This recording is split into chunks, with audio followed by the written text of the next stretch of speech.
One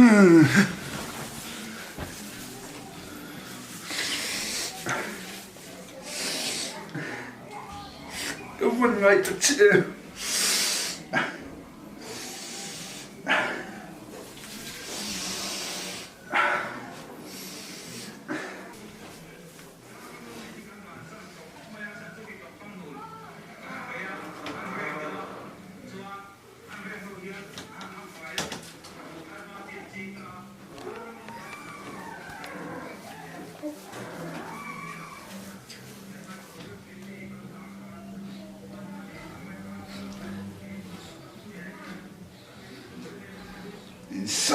Sok cái vấn dạ em.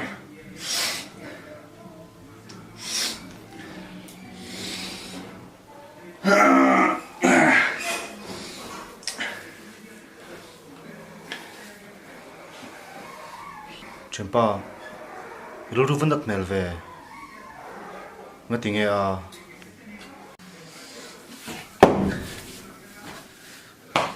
Nâng mà vàng đi.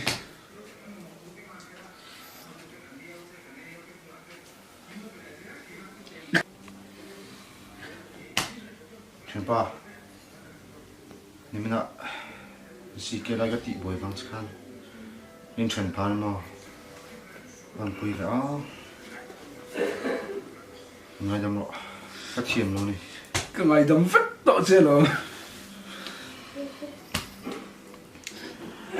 Yeah,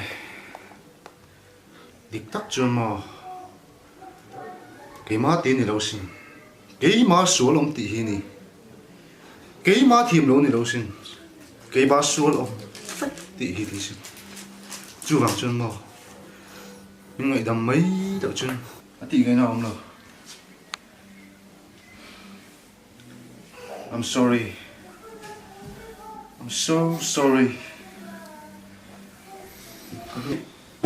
Inoma, inoma, mà tiếng Anh nó cool về nó rồi nam mày xem ta chú mua bag cái này rồi nó thôi đừng làm chuyện gì à? Anh đi vô. Chuyện ấy là. Đâu chút đấy. Cả la mà này. Cả nó cái cái nín to rừng sao mà ngỏ trên cái đồ ác khờ xí nữa. Em làm sao được cái gì cơ? Mong phô xí. Anh ta.